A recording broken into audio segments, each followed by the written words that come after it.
고린도전서 15장 신유진입니다. 형제들이여, 이제 내가 여러분에게 전한 복음을 되새겨 드리려고 합니다. 여러분은 이 복음을 전해받았고 또한 그 안에 서 있습니다. 만일 여러분이 내가 여러분에게 전한 그 말씀을 굳게 잡고 헛되이 믿지 않았다면 여러분은 그 복음으로 구원을 받습니다. 내가 전해받은 가장 중요한 것을 여러분에게 전했습니다. 그것은 그리스도께서 성경의 말씀대로 우리 죄를 위해 죽으시고 장사되셨다가 성경의 말씀대로 3일째 되던 날 다시 살리심을 받아 게바에게 나타나시고 그 다음으로 12제자에게 그 후 500명이 넘는 형제들에게 동시에 나타나셨으니 그 가운데 대부분이 지금도 살아있고 어떤 사람들은 잠들어 있습니다. 그 후에 야고보에게 나타나셨고 그 다음으로 모든 사도들에게 마지막으로 다리 차지 못한 채 태어난 사람과 같은 내게도 나타나셨습니다. 나는 사도들 가운데 가장 작은 사람이요 사도라 불릴 자격도 없는 사람입니다. 이는 내가 하나님의 교회를 핍박했기 때문입니다. 그러나 오늘날 내가 나 된 것은 하나님의 은혜로 된 것입니다.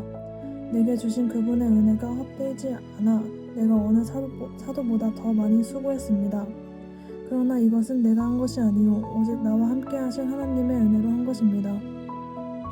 그러므로 나나 그들이나 우리가 이렇게 복음을 전파하고 있으며 여러분도 이렇게 믿었습니다.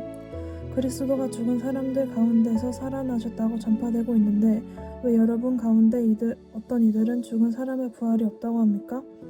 죽은 사람의 부활이 없다면 그리스도께서도 다시 살리심을 받지 못하셨을 것입니다. 만일 그리스도께서 살리심을 받지 못했다면 우리가 전파하는 것도 헛되고 또 여러분의 믿음도 헛되며 또 우리가 하나님의 거짓 증인으로 다시 드러날 것입니다. 만일 죽은 자들이 다시 살지 못한다면 하나님께서 그리스도를 살리시지 않으셨을 것입니다. 만일 죽은 사람들이 다시 살아나지 못한다면 그리스도께서 살리심을 받지 못하셨을 것입니다.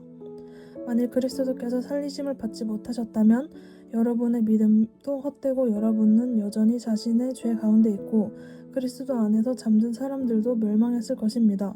만일 우리가 그리스도 안에서 가진 소망이 이 세상의 생명뿐이면 모든 사람들 가운데 우리가 가장 불쌍한 사람들일 것입니다.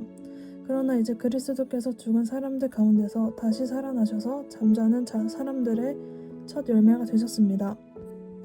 한 사람으로 인해 죽음이 들어왔으니 한 사람으로 인해 죽은 사람들의 부활도 옵니다. 곧 아담 안에서 모든 사람이 죽은 것 같이 그리스도 안에서 모든 사람이 생명을 얻을 것입니다. 그러나 각각 차례대로 될 것이니 먼저 첫 열매인 그리스도이시요 그 다음은 그리스도께서 다시 오실 때 그분에게 속한 사람들입니다. 그 다음에 세상 마지막이 올 것인데 그때는 그분이 모든 권력과 권세와 권능을 멸하시고 그 나라를 하나님 아버지께 바칠 것입니다. 하나님께서 모든 원수들을 그리스도의 발 아래 두실 때까지 다스리셔야 합니다. 멸망당할 마지막 원수는 죽음입니다. 성경에 이르기를 하나님께서 만물을 그분의 발 아래 두셨다라고 했습니다. 그러나 만물을 발 아래 둔다고 할 때 만물을 그분에게 복종하게 하신 분은 그 안에 들지 않은 것이 분명합니다. 만물을 그분께 복종하게 하신 때는 아들 자신도 만물을 복종하게 하신 분에게 복종하게 될 것입니다. 이는 하나님께서 만유의 주가 되시려는 것입니다. 만일 부활이 없다면 죽은 사람을 대신해서 세례 받은 사람들은 왜 그렇게 하는 것입니까? 만일 죽은 사람들이 전혀 다시 살아나지 못한다면 왜 그들을 위해 세례를 받는 것입니까? 그리고 왜 우리는 시시각각으로 위험을 무릅쓰겠습니까? 형제들이여, 내가 그리스도 예수 우리 주 안에서 가진 내 자랑인 여러분을 두고 단언합니다만 나는 날마다 죽습니다. 만일 내가 에베소서에서 인간적인 동기로 맹수들과 싸웠다면 내게 무슨 유익이 있겠습니까? 만일 죽은 사람들이 살아나지 못한다면 내일 죽을 것이니 먹고 마시자라고 할 것입니다. 속지 마십시오.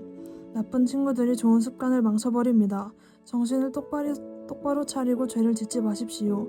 하나님을 알지 못하는 사람들이 있으므로 여러분을 부끄럽게 하기 위해 내가 이런 말을 합니다. 그러나 어떤 사람은 죽은 사람들이 어떻게 살아나며 어떤 몸으로 옵니까? 라고 물을 것입니다.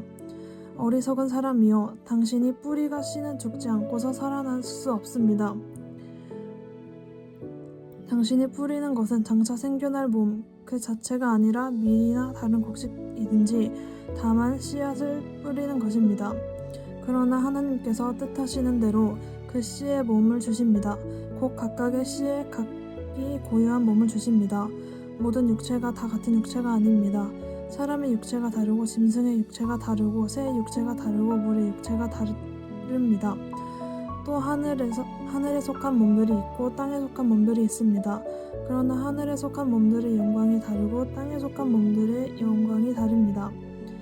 해의 영광이 다르고 달의 영광이 다르고 별들의 영광이 다릅니다. 별과 별의 영광이 서로 다릅니다. 죽은 사람들의 부활도 이와 같습니다. 썩을 몸으로 묻히지만 썩지 않을 것으로 살아납니다. 비천한 가운데 묻히지만 영광 가운데 살아납니다. 약한 사람으로 묻히지만 강한 사람으로 살아납니다. 자연의 몸으로 묻히지만 영적인 몸으로 살아납니다. 자연의 몸이 있다면 영적인 몸도 있습니다. 기록되기를 첫 사람 아담은 생명이 있는 영이 됐다라고 한 것처럼 마지막 아담은 생명을 주는 영이 됐습니다. 그러나 신령한 것이 먼저가 아니라 자연에 속한 것이 먼저이며 그 다음이 신령한 것입니다. 첫 사람은 땅에서 났으므로 흙에 속한 사람이나 둘째 사람은 하늘에서 왔습니다. 그 흙 속에 속한 사람과 같이 저 흙에 속한 사람들도 그러하고 그 하늘에 속한 사람과 같이 저 하늘에 속한 사람들도 그러합니다. 우리가 흙에 속한 사람의 형상을 입은 것처럼 또한 우리는 하늘에 속한 사람의 형상을 입을 것입니다.